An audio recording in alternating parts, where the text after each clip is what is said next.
Hello, wonderful viewers, and welcome back to the channel. If you're new here, go ahead and hit that subscribe button and ring the notification bell so you don't miss out on our future content designed to help you navigate the complexities of life and relationships. Today, we're delving into a really challenging and often heart-wrenching topic: parenting a narcissistic child. This isn't about slapping a label on a child lightly. Rather, it's about recognizing a pattern of traits that can make the parent-child dynamic incredibly difficult. And most importantly, how to protect your own well-being while trying to maintain some form of connection. It's a tightrope walk, and many parents feel isolated and guilty, so let's explore this sensitive subject with empathy and practical strategies. The idea of a narcissistic child can be really uncomfortable to even think about, let alone say out loud. When we picture narcissism, we often think of adults with grandiose egos, a lack of empathy, and a constant need for admiration. But these traits don't just spring up overnight in adulthood, they often have roots in childhood development. It's crucial to understand that we're not talking about typical childhood egocentrism, which is a normal developmental stage where a child genuinely believes the world revolves around them.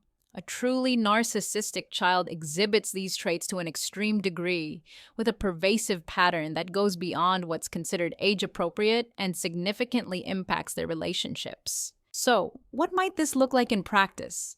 You might observe a child who consistently demands to be the center of attention, becoming enraged or withdrawn if they're not. They might struggle with empathy, finding it hard to understand or care about the feelings of others, even their siblings or closest friends. There's often a sense of entitlement, where they believe they deserve special treatment or privileges without having to earn them. They might be highly manipulative, using charm, guilt, or even tears to get their way, and then quickly discarding those tactics once their goal is achieved. Criticism, even constructive feedback, can be met with intense defensiveness, anger, or a complete shutdown. They might brag excessively, exaggerate their achievements, and consistently put others down to elevate themselves. While many children display some of these behaviors occasionally, with a narcissistic child, these behaviors are deeply ingrained, persistent, and form a core part of their personality. They create a dynamic where the parent often feels emotionally drained, invisible, or constantly on edge, walking on eggshells to avoid an outburst or a manipulative maneuver. One of the biggest struggles for parents is the profound guilt that comes with even acknowledging these traits in their child. There's a societal expectation that parents unconditionally love and support their children, and admitting that your child exhibits narcissistic tendencies can feel like a betrayal. Parents often blame themselves, wondering if they did something wrong, if they loved it too much or too little, or if their parenting style somehow caused this. It's vital to recognize that while parenting styles can certainly influence a child's development, narcissistic personality disorder, NPD, has complex origins, often involving a combination of genetic predispositions, early childhood experiences, and environmental factors. It's rarely, if ever, solely the parent's fault. The emotional toll on the parent is immense, as they are constantly giving, trying to meet an insatiable need for validation, and often receiving very little genuine affection or appreciation in return. The parent can feel used, unseen, and unloved, which is a devastating feeling when it comes from your own child. This emotional landscape can lead to depression, anxiety, and a profound sense of loneliness. Protecting yourself is not selfish. It's absolutely essential for your mental and emotional survival. The first step is acknowledging what's happening. Stop minimizing the behaviors, stop making excuses, and start seeing the patterns for what they are. This doesn't mean labeling your child with a clinical diagnosis. Only a mental health professional can do that. But it does mean recognizing that you are dealing with a personality style that requires specific boundaries and strategies. One of the most powerful tools you have is setting firm boundaries. Narcissistic individuals, regardless of age, often push boundaries constantly because they believe rules don't apply to them. You need to be consistent and unwavering. This might mean saying no more often, even when it leads to a tantrum or an emotional meltdown. It might mean not giving in to manipulative tactics, even when they're cloaked in tears or feigned helplessness.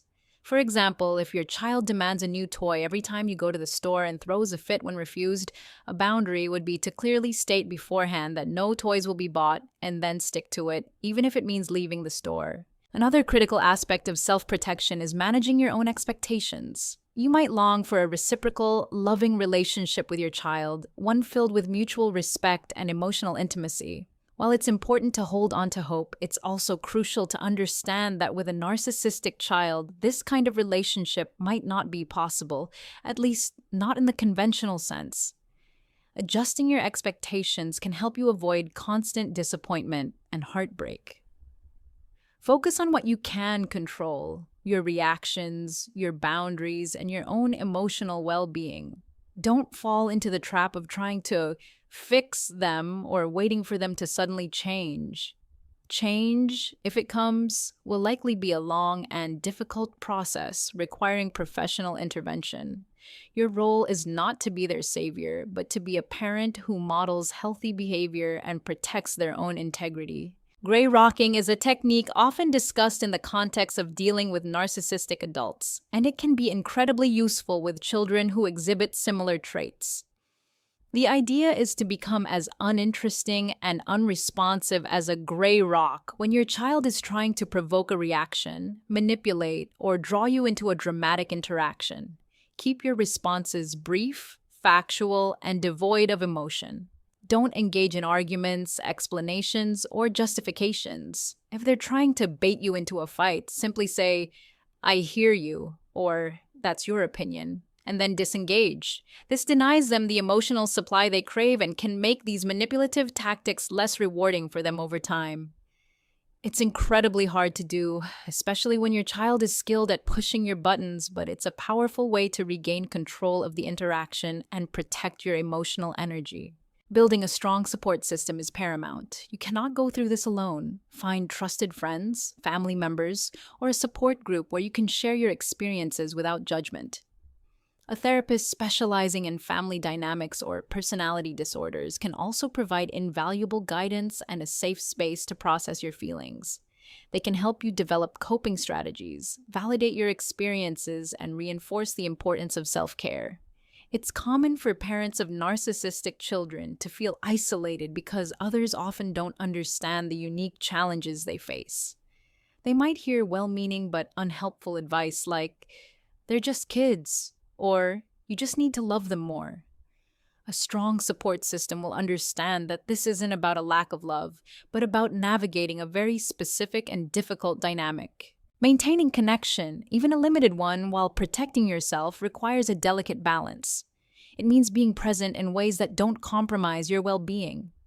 This might involve focusing on shared activities that don't involve intense emotional demands, such as watching a movie together, playing a game, or going for a walk. These activities provide opportunities for positive interaction without opening the door to manipulation or emotional drain. You might also choose to limit the duration of emotionally charged interactions. If you know a conversation is going to devolve into an argument or an attempt at manipulation, set a time limit for it and then gently but firmly disengage. Remember, your goal isn't necessarily to fix your child's personality, but to create a sustainable relationship where you can both exist without one person consistently draining the other. Professional help for the child is also a vital consideration. While it can be incredibly challenging to get a narcissistic child to engage in therapy, especially given their aversion to criticism and introspection, it's worth exploring. A child psychologist or therapist with experience in personality disorders can help the child develop coping mechanisms, empathy skills, and a more realistic self-perception. Early intervention can make a significant difference in their long-term development and ability to form healthier relationships. However, you must be prepared for resistance and understand that the child may not see a problem with their behavior, as their worldview often positions them as flawless and others as the issue. Ultimately, parenting a narcissistic child is a marathon, not a sprint. There will be good days and bad days. There will be moments of hope and moments of despair. Your resilience will be tested in ways you never imagined. But by understanding the dynamics at play, setting firm boundaries, managing your expectations, seeking support, and prioritizing your own well being, you can navigate this challenging journey. You are not alone, and protecting yourself isn't a sign of weakness. It's a profound act of self preservation and strength, allowing you to continue being the best parent you can be under extraordinary circumstances. Thank you so much for tuning in today. This is a tough topic, and I truly appreciate you taking the time to listen and learn. If this video resonated with you, please give it a thumbs up and share it with anyone who might benefit. Don't forget to leave your thoughts and experiences in the comments below. Your insights are so valuable to this community. Until next time, take care of yourselves and each other.